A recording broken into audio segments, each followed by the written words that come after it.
Hello friend, আমি আর একটা new blog নিয়ে চলে আসলাম। তো দই পটলের রেসিপিটা দেখেছিলে, সেটাই শেয়ার করছি। প্রথমে কড়াইতে একটু তেল দিয়ে নিলাম, তারপরে তেলটা একটু নেড়ে নিলাম, কারণ তেলটা গরম হওয়ার পর একটু না নাড়লে, কড়াইতে না ছড়িয়ে নিলে তো ভালো লাগে না, তো সেটা করলাম। তারপরে গোটা গরম মশলা আমি তার মধ্যে অ্যাড করে দিলাম। তো সেটা একটু ভাজা ভাজা হয়ে গেল, তো তার মধ্যে আলু পটলটা অ্যাড করলাম। অ্যাড করার পরে আলু পটলটা একটু নেড়ে নিলাম। নেড়ে নেওয়ার পর তার মধ্যে হলুদ, একে একে করে হলুদ, পরিমাণ মতো হলুদ, নুন অ্যাড করে দিলাম পরিমাণ মতো।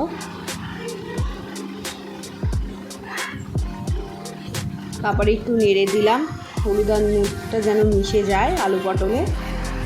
ভালো করে নাড়তে হবে। নাড়ার পরে আমরা একটা বাটি দিয়ে ঢেকে দেব। তারপরে ঢাকা হয়ে গেছে, কিছুক্ষণ বাদে আমি ওটা আবার ঢাকাটা তুলে একটু ভালো করে নেড়ে নিলাম। নেওয়ার পর ওর মধ্যে একটু পেঁয়াজ বাটা, ভালো আদা বাটা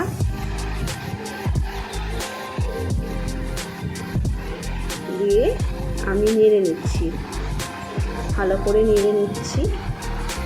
ওর মধ্যে আমি একটু জিরেও অ্যাড করেছি পরে। তারপরে একটু অল্প করে চিনি দিয়ে দিয়েছি, একটু কালারটা যেন আসে তার জন্য। আর তোমরা কালারের জন্য কাশ্মীরি মির্চও অ্যাড করতে পারো, এর মধ্যে কালারটা সুন্দর হয় দই পটলে।